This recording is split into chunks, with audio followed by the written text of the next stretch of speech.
Welcome to My City Talks, a podcast powered by My City, My Health. I'm your host, Dion Lewis, and we are getting into real conversations that matter to our communities, from health equity and social impact to the voices often left out of the room. This is where we listen, learn, and lead. So grab your coffee, get comfortable, and let's talk about what's really going on in our cities, because change starts with the conversation. Hello, everybody. Thank you for listening to My City Talks. This is the podcast powered by My City, My Health and the My City, My Health Conference. Today, I have a great and exciting guest with me. If you have heard the conversation we had already before then you would be just as excited as I am. I have Dr. Gregory Johnson here today. Dr. Johnson, thank you so much for being on the podcast and being a speaker at this year's My City, My Health. Thank you for the invitation. I'm excited to do this, and I'm excited to be a panelist. Yeah. So, before we get into, because you're on the Black Men's Health panel, Yeah. And, I definitely have some questions about that for you, but I want the people to know a little bit about you, your past and what got you to Des Moines.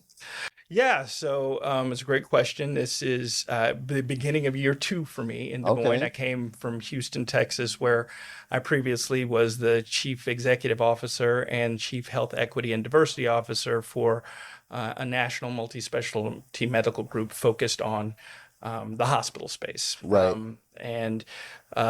If people want to know my background and everything else, I'll give the short version, which is that I'm originally from Austin, Texas. I was raised there. I'm a doctor's kid. Most people automatically go, "Oh, well, that means that you knew you were going to be a doctor." Actually, it looked like you worked really hard. Right. I didn't see him that much, and so I was like, "This looks, let's figure it out." But late in my college career, I went and I was just like, I don't really know what I'm going to do yet. And I spent some time at the VA hospital in Houston, saw a patient with a terrible, terrible wound. He had a spinal cord patient. He had a terrible infection that had really caused a giant ulcer in his back. It was one of the most horrific things you could see.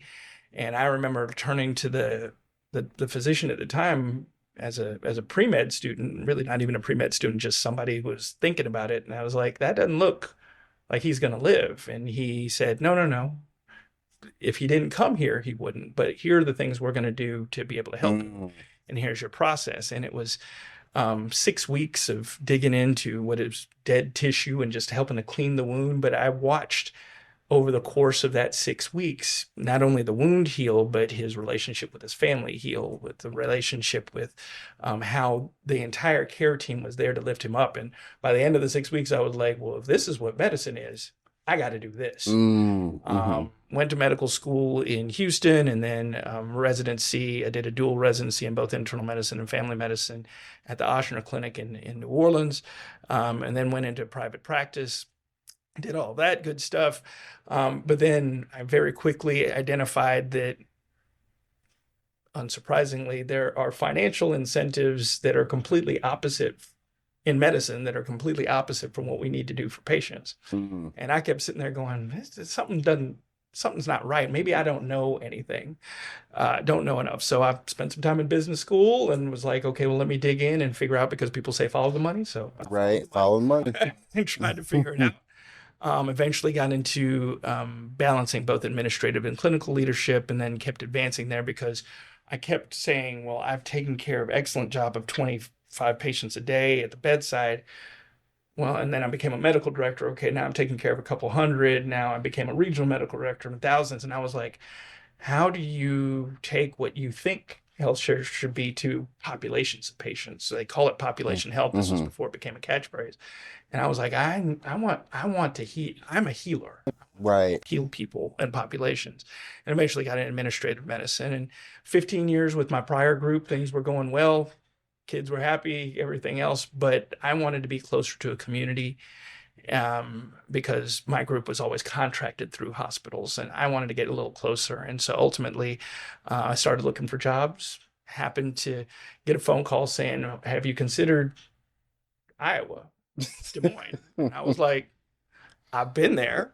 I actually hadn't been to Des Moines. I'd been to Cedar Rapids. I'd been actually to Mason City. Okay. Never been to Des Moines. And I said, you know, if I'm being true to myself, this is one of the biggest opportunities, because to get in and do exactly what I believe I've been put here on this earth to do, which is to help improve people's lives through healthcare. Right. And recognize that UnityPoint Health currently, and we're working on expanding it, but currently has 8 million plus patient visits a year. It's 8 million people's lives that you can have influence on. Meeting Scott Kaiser and the leadership team at UnityPoint Health, I was convinced that UnityPoint has all of the components to be a transformative healthcare organization. And so I signed up, and so far, so good. Yeah, so that's awesome. So how does it feel going, you had this, it sounds like you have this population health mindset of, I want to help more people with one solution, or just not one solution, but like, it's one thing when you have one-on-one with a patient. It's another where you're one on 1,000. well, but see, the great part about going from bedside practice to an administrative role is that everything that you do at the bedside should inform where you're taking things from a leadership perspective. Because every patient that I've ever encountered, every physician I've encountered, every advanced practitioner, every nurse that I've encountered has influenced how we take that. Because at the end of the day, I can say, oh yeah, well, we have this fantastic system. We've got to balance the needs of the one and the needs of the many, and understand that for any physician, nurse practitioner, they're only focused on the one. And the system has to be able to support what they're doing there. So yeah, that's my mindset, but it's a population health mindset with a bedside perspective. Yeah, I love that. One of the things I found kind of like a fun challenge, but still challenging nonetheless, is when you're thinking about population health, right? Like, let's just take a diabetic population, or you know what I mean? And you're like, okay, let's do A, but also those people in that group, let's just take 10 people, all have different issues. Yeah.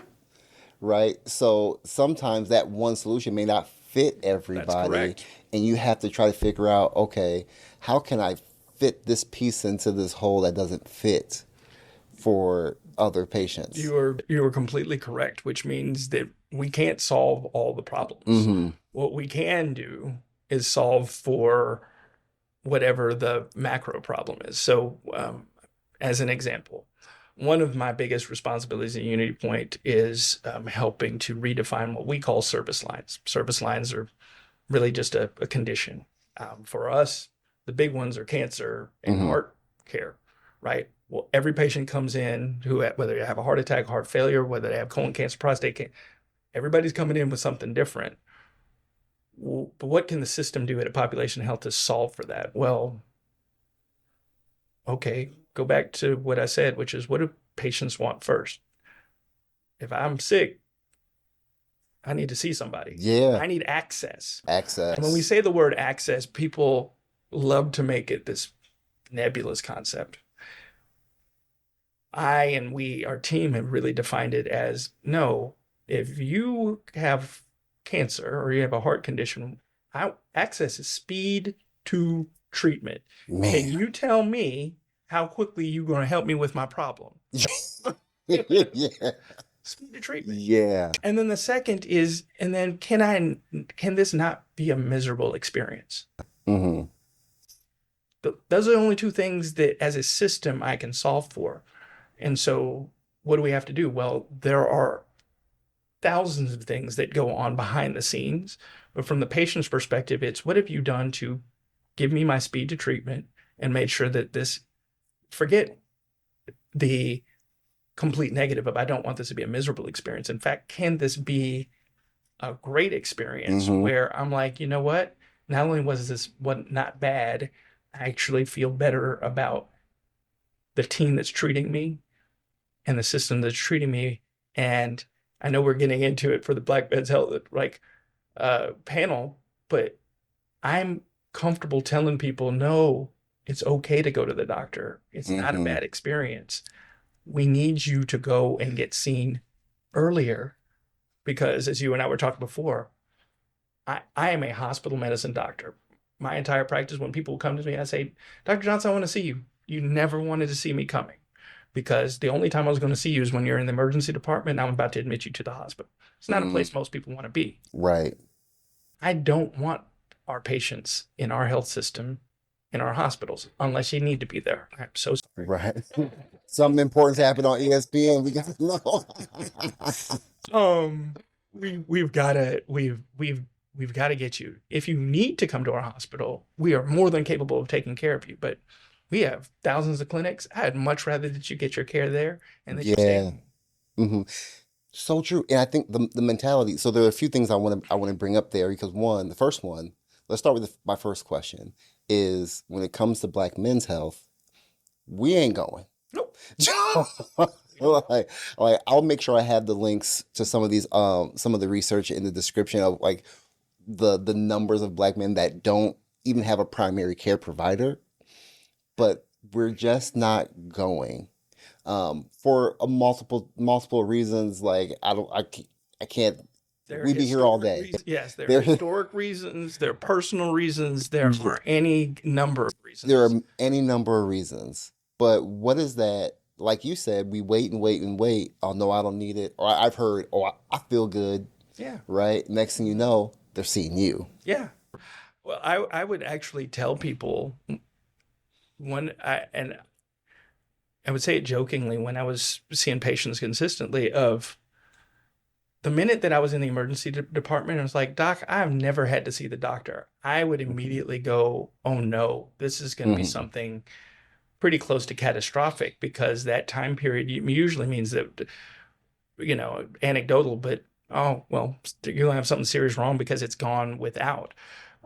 You look at historically, there are any number of things, Tuskegee, syphilis study, anything that documents health disparity of the number of reasons why so many Black people historically said doctors don't, they treat us poorly and we get poor outcomes that are going to do bad things to us. There's a ton of history to reinforce that. And you can look for it for the past 80 years. It's been well documented. Sad, but well documented. Right. Yep.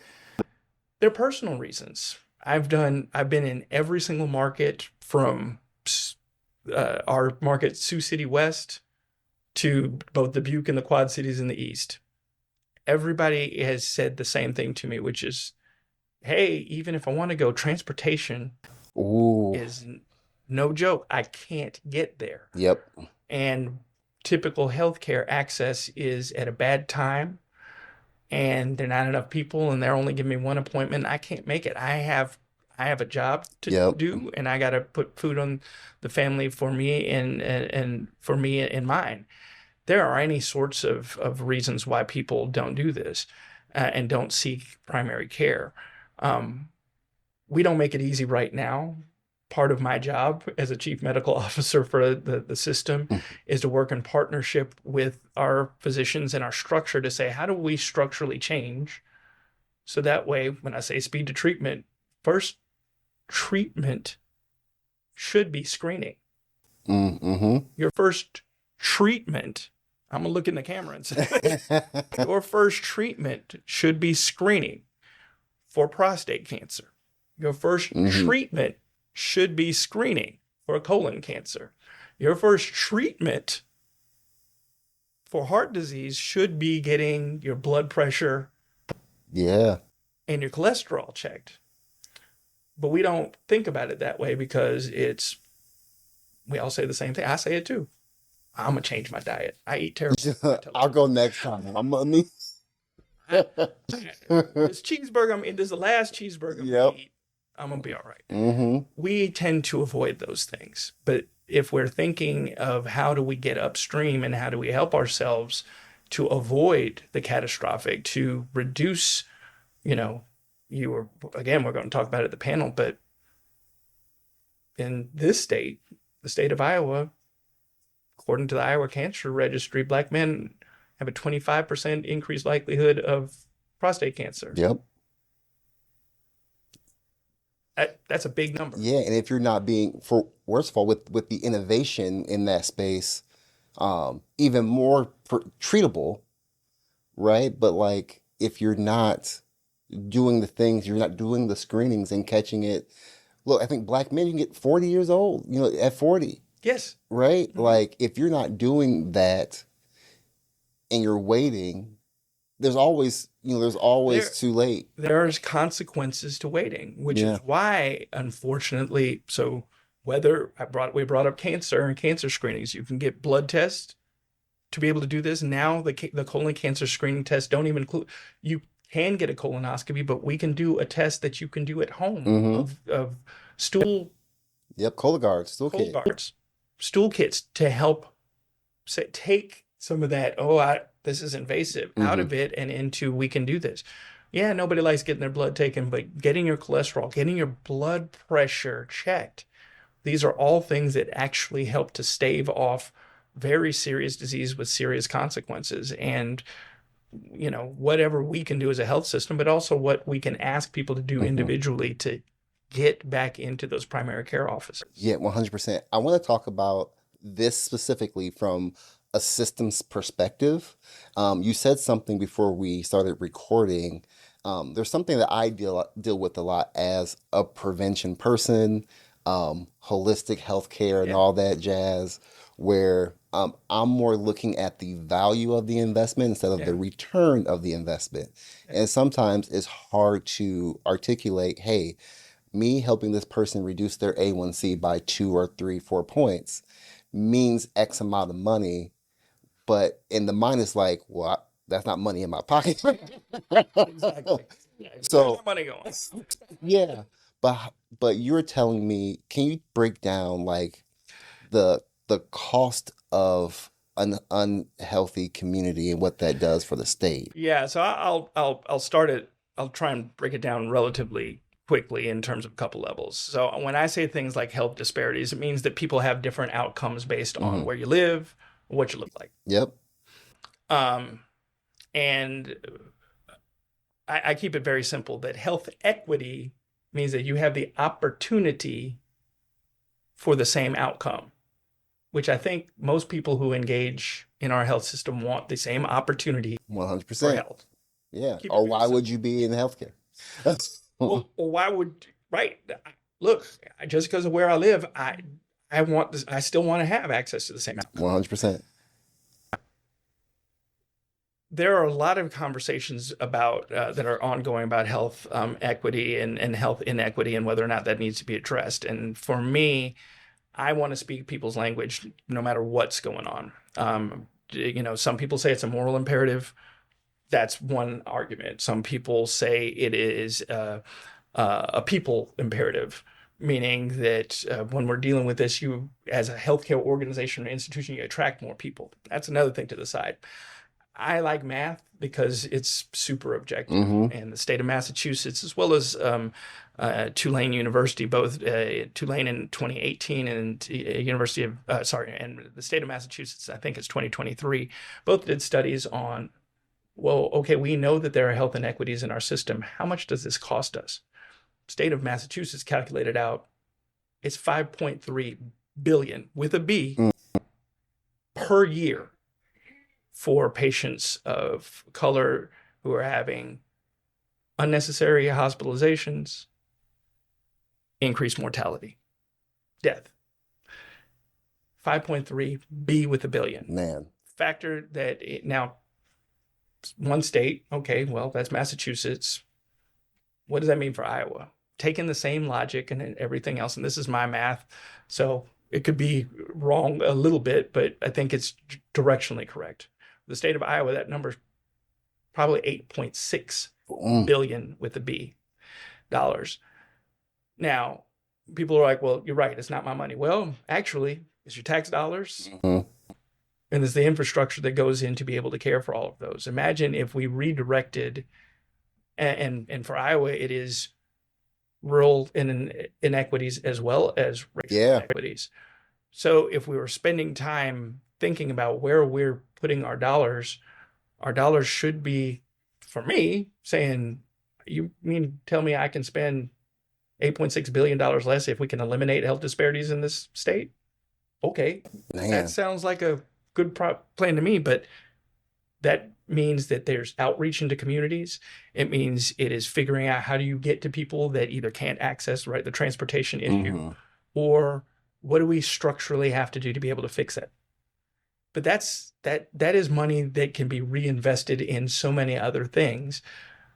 But to the point, you have to reach the individual patient, and we, both the state as well as systems like UnityPoint, have to say, okay, well, how are we reconfiguring ourselves to meet the needs and help to reduce cost and get better outcomes? And the better outcomes are fewer people dying from preventable disease, period. And, and something that, you hear a lot, or at least I hear a lot, and I have said a lot, is trying to meet people where they are at. But like, that is easier said than done. Absolutely. You know what I mean? That's not something that, like, oh yeah, gotta meet people where they're at. Okay. There has to be a whole plan to do that. I think it's important because, to your point, like, transportation is a huge problem. Even for somebody that you would think in Des Moines, which is not as, it's not Houston. You know what I mean? But like, you would think that people would have easy access to get to places, but not everybody has that same Nope. privilege, right? Like, I can get somewhere, anywhere I want to, within 15, 20 minutes. If it takes 30 minutes, I got a problem.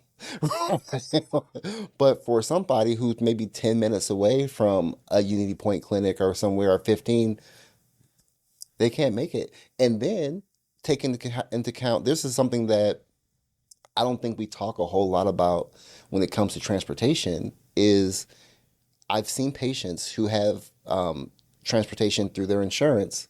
They have an appointment at 11 o'clock. Transportation drops them off at 8. So they're hours early. Then they're done with their 20-minute appointment by 11:25 or whatever. Now they're waiting for transportation for another 3 hours.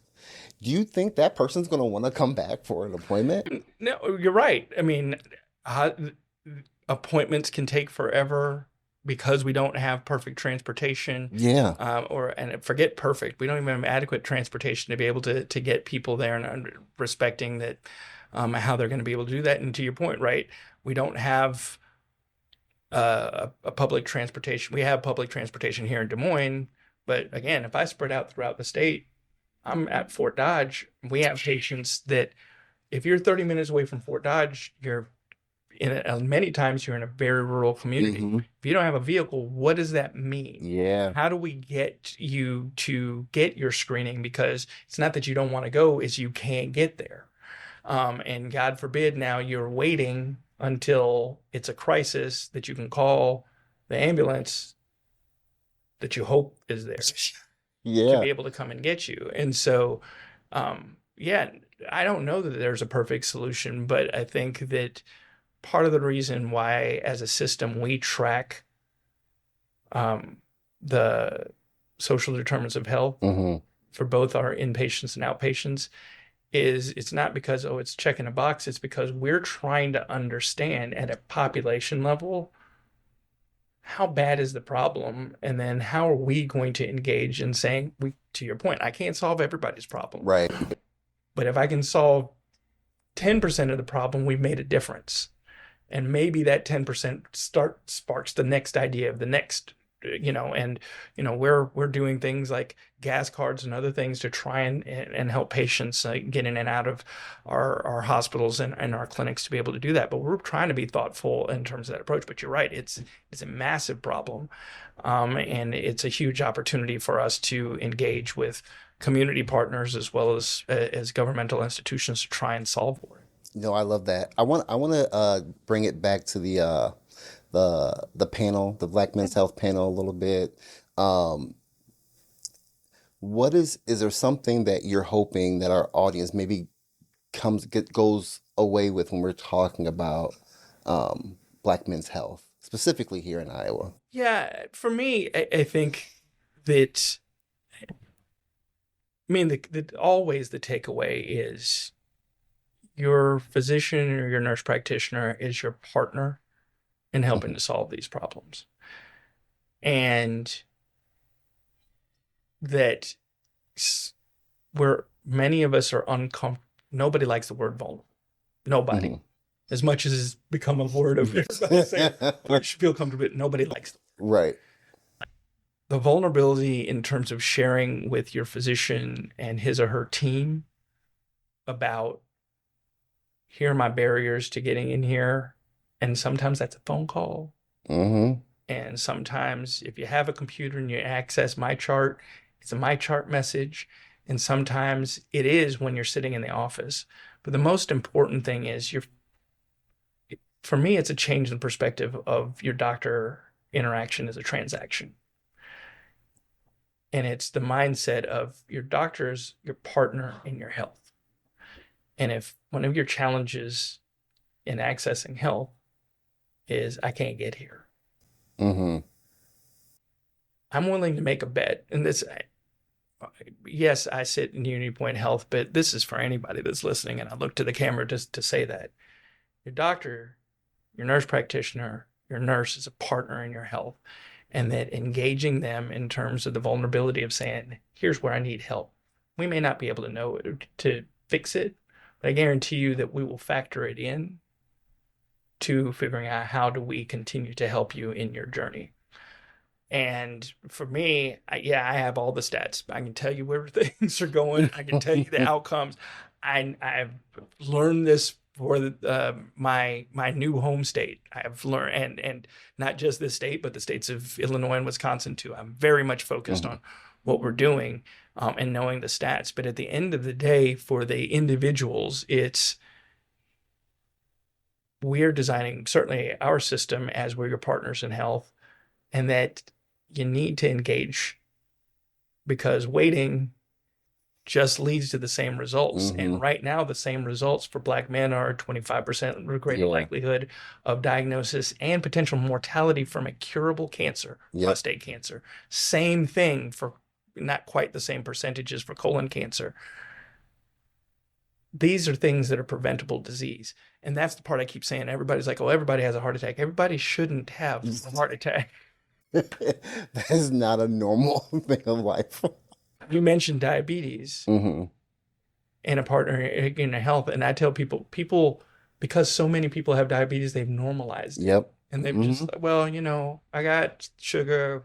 Yep. But, blah, blah. Oh, you grew up with it being normal. Diabetes is the second leading cause of heart attacks, blindness, stroke. Right now, the American Diabetes Association estimates that there are today 100,000 undiagnosed Iowans with diabetes, meaning the second highest cause of cardiovascular disease, including stroke. 100,000 people are walking around and have no idea. Engage your doctor. Yes, that blurry vision ain't normal. It's not normal. That is not normal. I was walking up the stairs and my chest, but I'm okay. And when I get to the it's not normal. Engage your physicians, engage your nurse practitioners, engage your wherever you can, because getting into the front door and acknowledging that, I feel risky, I feel vulnerable because I'm getting in here. We acknowledge, as a health system, any health system, UnityPoint included, we haven't done the best job yet, but there are people, most of us, that are really focused on how do we get things better and how do we help you in your situation. But that requires you to engage. Yeah. And there's only so much you can change with that experience. Like, just saying hospital for some people, it's anxiety. Like, I get it. Yeah. So like, there's some innovating that can be done for sure. Yeah. But sometimes you gotta do things scared too. No, you bring it up. Everybody's scared about different things. So we started a couple months ago a telemedicine outreach clinic for cardiology. Oh, nice. In Fort Dodge. We were just like, hey, to get specialty care in Iowa is a challenge. To get it in the more rural areas of the state, super difficult. We were just like, we have a need. Yeah. And at first people were like, man, the doctor's not here. Like, you've got me talking to TV. Like, what are you doing? Like, what is, but interestingly enough, the patient experience was, wow, first of all, the doctor was completely engaged in the discussion. Right. There was a nurse here that was walking through everything. And then I'm now engaged in the system and I'm getting treatment where I couldn't get it before and where we didn't have access to a specialist. Now I know, and where I sit, patients are now getting, they're getting heart surgeries when they typically wouldn't survive long enough to get it, but now they're getting in and getting the procedures they need because they're involved in our clinic. And so you talk about access and figuring this out and vulnerability. Sometimes it is innovation like telemedicine. Yeah. Sometimes it is understanding that, there's going to be a van that comes up here, and I don't want to go to a van. The van is your access. Yeah. And and understand that we want to listen. And we've got a project going on now, and I'll hopefully get a chance to come back and talk to you about it. But when we're spending dedicated time in the county to sit down and create community scientists to tell us, we've identified this problem. We don't know. I'm not coming in here to tell you how we want to treat you. You tell us how to best engage. That's the way that a health system engages with the community, to say, we're not here to say, oh, we're better than you and we know best what's for you. You tell us and we'll collaborate and come up with the best solution. And everybody would want, the best heart surgeon to be right next door. It's not the way it works. Right. But if we figure out how to provide that care through innovation, through technology, through utilizing the old phone that almost everybody has, now we've figured out how to allow people to engage on their, it's not perfectly on their own schedule, but we're working to figure these things out. No, that's good. No, I love that. Dr. Johnson, thank you so much for being here, for being on the panel. This be your first, I think it's your first My City, My Health experience.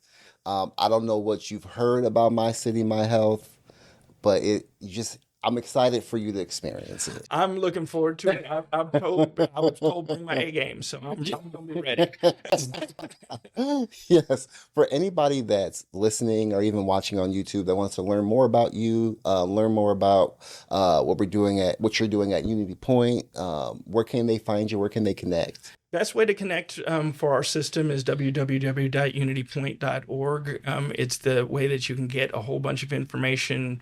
It's populated with a ton of information, not just about specific conditions. We didn't even get to talk about immunizations for pediatrics and all the stuff that I'm passionate about.